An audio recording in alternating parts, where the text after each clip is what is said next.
crypto market pulls back as Bitcoin hits 54k. In this video, we're going to dive down into the crypto space, take a look at a few charts to see exactly what is going on and what we might expect to happen next. As we get into this video, if you do find it useful and informative, hit that like button. Really do appreciate that. If you happen to be new to the channel, why not go ahead and subscribe? Tap that bell, select all notifications, and in doing so, you will be kept up to date with absolutely everything that we do here at Cheeky Crypto. Right, with all that said, done, and out of the way, let's jump on down to the desktop and start taking a look at what is going on here in the crypto space. Okay guys, so to start with, obviously we're going to be taking a look at Bitcoin. Here you can see this is the hourly chart for Bitcoin against the USDT, and you can see here that basically I think it was around midnight, yeah, about midnight, so pretty much the turn of the day, if you will. As soon as we hit the 26th, you saw this occur. I'm still digging into what exactly it is that's caused it, so watch out for that. I'm sure it will come very clear very soon. And the problem with you have with these kind of patterns, and if we could just refer back to what happened previously, is you have a pullback. Okay, nothing moves in straight lines, so we bounced and then we fell back down again.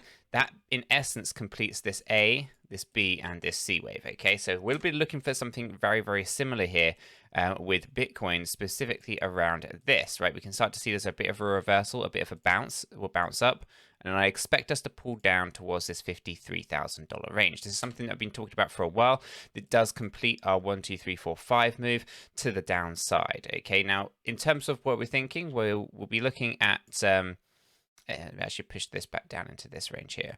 Okay, so we'll actually be looking for a bounce. Okay, but where do we bounce to? Well, we can actually go and use the Fibonacci retracement tool to help us understand where we're going to be bouncing with Bitcoin. Okay, we can see that sort of reversal. If we found the bottom now, when taking a look at the stochastic, we're completely oversold on our daily.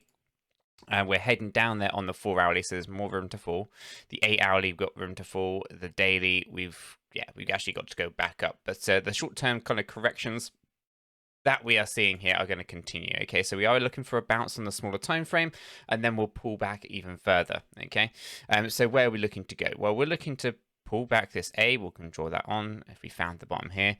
Usually we bounce up to the 618. Okay, so that would basically make it $57,500, and then I would anticipate us pulling down into this area here that we scoped out. It could be anywhere inside this yellow box area, and basically I've looked at this gap that was left behind here, right? So on top of this line is a good strong support, but basically we actually found resistance down here. So right at the bottom is good support, at the top is good support, and there's absolutely nothing in the middle. Okay, so this is actually an indication that this is a void that needs to be filled. So we have to come into this area. Whether we come all the way down to the very bottom of this area here, which would actually indicate about $52,000, is kind of speculative, right? We can speculate where we're going to end up, but I'm pretty confident that we're going to end up in this area. And specifically now, I mean, this was the point where I thought, okay, maybe we wouldn't. Okay, we've started to see the reversal here. I was thinking maybe we're not going to get that pullback as deeply, and maybe actually we're just down here. But again, you take a look at that low point, it was not a fifth wave, so we do need to complete that fifth wave. So again, there's good support to be had at 53,000. And this is the void where I think is the most probable area to actually end up. Okay, so we have the ABC. Okay, so we're bouncing up right now. So we'll look to gain value as we find a nice low of our A wave. And we'll push up only to pull back again as well. Okay, so do expect some volatility. We've been saying it for a while now, it feels. On the charts across the altcoins, they've all been affected by this. For example, we can just jump over to Harmony 1, and you can see a very similar move here. The pull back on Harmony 1, and you're starting to see that reversal. We'll probably look to push up to, again, as I said, that 618, which becomes us in 29-cent zone. Okay, so we are looking for that on Harmony 1, for example. Elrond, E-Gold, this is actually a really unfortunate position to be in with Elrond. This is actually now deeper correction than I was hoping to see here within our third and fourth wave. So very, very annoying. We were looking for this fourth wave pullback, and I was having this holding out in this area here, but we've now broken that and we've pulled back. So again, following everything that we've just been talking about, we are looking for an A, a B, and a C, which means a deeper correction even on Elrond, which is rather unfortunate. But that being said, we're still okay as long as we do not cross this blue line here. We are still impulsive. We could drop all the way down to $339 and be okay. Okay, but I think we'll find good support somewhere on this journey with Elrond. Okay, but the most important thing is that big question that lots of people talk about on the space is, is the bull run over? Categorically not. I've done this 1,000 times, it feels like already. But just to kind of reassure everyone, we want to be holding our positions. We don't want to be shaken out of the market. This is another shakeout, I feel, continuously. Like we were talking about the $800 million liquidation of what's been going on in the space, and there were still a few leveraged positions. And at the end of the month, futures and stuff coming in, yeah, it makes sense that we're going to see some volatility, more liquidations. People never seem to learn. But in terms of the bull run, it's still very well structured. There's no problems there. We use the Gaussian channel to help us understand whether we're bullish or bearish. Here you can see obviously the two bear markets that we've seen in 2014 and 2018 through to 19. And, we are not in the Gaussian channel. We're not near the Gaussian channel. And, we'd have to see a pretty steep pullback. But, we are still looking for that significant spike, the spike that we had seen previously here with Bitcoin, more like the 2013 model, not like the 2017 model. But we also have to acknowledge that every time we set a high, there was also a major pullback that occurred, a high and a pullback, a high and a pullback and a high, and then the complete pullback. Okay, and it's very obvious when it happens. Okay, and the reason that it's not the end of the bull run is Bitcoin hasn't had its peak. We haven't seen the decoupling of altcoins to Bitcoin, and we haven't had an alt season yet. Okay, but it's coming, and we can see that in the charts. We can know that the time is getting there, and we are still looking for that big push with Bitcoin in the same way that you saw in 2017 and the same thing that you saw in 2013. Once we see that happen and we get that then correction after, as we head into the Gaussian channel, that's really where you're starting to really acknowledge what's going on. Money's flowing out of Bitcoin, it's going into the altcoins, and you get the altcoin season.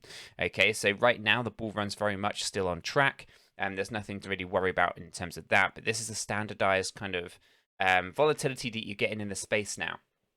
Okay, basically there are people who are leveraged, people who use stop losses and various different things like this, and these are easy to spot for the whales and the institutions who can manipulate. And unfortunately, the crypto space, with such a little amount of money actually in it, it is easy to manipulate if you have money to start with. So institutions and whales can easily manipulate this market, and people who are using leverage, unfortunately, are the ones that they're going after. They're the ones that are going to get wrecked, specifically if you do not know what's going on with the data inside the charts. Okay, so it's important that you understand the bigger picture. Don't worry about those hourly moves and those 15 5-minute moves, right? Those are not important. The only thing that's really important if you're hodling your way through this crypto bull run is that bigger view, that weekly, that monthly chart, because that's the one that shows you the structure. That's the one that shows you where we're going, and that's the one that's confirming that we are not actually at the end of this bull run yet. Okay, and whereas if you take a look at the hourly, it's just negative news, negative news, negative news, and it's basically just continuously dragging you down, making you feel that you need to sell your altcoins before they actually need to be sold at all. Okay, it's important that you manage those emotions in this space, specifically as a retail investor with so much up against you, and specifically when you're seeing a lot of leverage positions get liquidated. So obviously on this channel we don't use leverage, we never use leverage, we never talk about using leverage. Basically we buy assets, we own those assets, we put them into cold storage if we have a long-term kind of vision with them. So take Cardano, for example, where it's a multi-year project for us. We use cold storage, we use a Ledger device, the hardware wallet. If you're not familiar, there's a link to Ledger in the description down below in every one of our videos. And basically we just put it into cold storage. Other assets that are maybe slightly shorter term, in saying we run them for maybe for 1 year, maybe a little bit less. Maybe we get closer and closer to the end of our bull run, and we'll actually put them on the exchanges, hold them on the exchanges, and get ready to sell, etc., when it hits those strategic sell points, right? So it's important that we have good strategy about what we're doing here, and that we don't act emotionally. And basically, all of your money is actually made in the bear market. It's not made in the bull run. And basically, you need to make sure that during a bull run, you manage those two things, right? A, your expectations, set proper, realistic price expectations, and two, manage those emotions. When you manage those two things in a bull run, you're okay. And in, of course, the bear market, all you're doing is accumulating really heavy positions on some solid projects that have a good foundation, good team, good tech, good use case, all of that kind of really fantastic stuff. And really, you spend a lot more time doing research and basically just building very good positions whilst the market is correcting down. And by the time you're actually ready to start the next bull run, you've got a very good position. You don't need to necessarily buy the dip in the bull run on the way up. But instead, what you can do is basically just manage, as I said, the expectations and your emotions, and you're going to be perfectly fine. So do join us for the bear market, and I think you'll be much better for it by 2025, specifically if you're not really thinking this way. So for now, the bull run's very much still on track. We're seeing, you know, a significant pullback. It feels it is quite significant, but again, it is still on track. We are still tracking nicely to the upside. You can see here, even if I were to just draw in this impulsive move that you're seeing, there's a 1, there's a 2, there's a 3, there's a 4. And then there'll be a 5 afterwards, right? You can kind of see it right there, very, very clearly just on our weekly chart here, how impulsive all of this actually is, right? And we can track to make sure that we are not actually crossing. Okay, so wave 4 never crosses wave 1, and you can see here that we haven't actually crossed wave 1. Okay, so everything's looking pretty good. We'd have to pull back. We find that we'd have to pull back to 53k to come in contact with wave 1 here. So we'll be interested to see how all that kind of plays out, whether we get that deeper correction, invalidating the 1 through 5 move, the impulsive move, and actually change it into an ABC move. But again, you know, ultimately, I'm still very, very bullish. Bitcoin still hasn't peaked for me. The bull run, I think, or Bitcoin's peak is more than likely going to occur in January, I feel, which gives it plenty of time to get that next kind of step to the upside. It could, of course, extend further beyond that. It could be a longer bull run, but for me, I want to see how December and January goes. Looking at the data here for Bitcoin, we can acknowledge that in 2013 we peaked in November. In 2017 we peaked in December. It would be good to see a peak of Bitcoin in January, because then we solidify that that approach of basically the time frames between these bull runs and those peaks. So really good to see kind of a breakdown of Bitcoin here. We see the Gaussian channel, we see the time frames and all that kind of good stuff. So for me, bull run's still on track, nothing to worry about. Another pullback, again, do expect it to go deeper with an ABC move, and again, this is affecting pretty much all the altcoins as well. So do expect you know, a Black Friday deal, if you will. That seems what it's going on now, flash sale and all that kind of good stuff that people will be talking about across the various different spaces. So guys, I am going to leave the video there. If you have found this useful and informative, maybe just reassuring, then definitely do go ahead and hit that like button. I really do appreciate that. If you happen to be new to the channel, why not go ahead and subscribe, tap that bell, select all notifications, and in doing so, you will be kept up to date with absolutely everything that we do here at Cheeky Crypto. With this said, done, and out of the way, I hope everyone has a fantastic day, and I'll catch you all in the next one.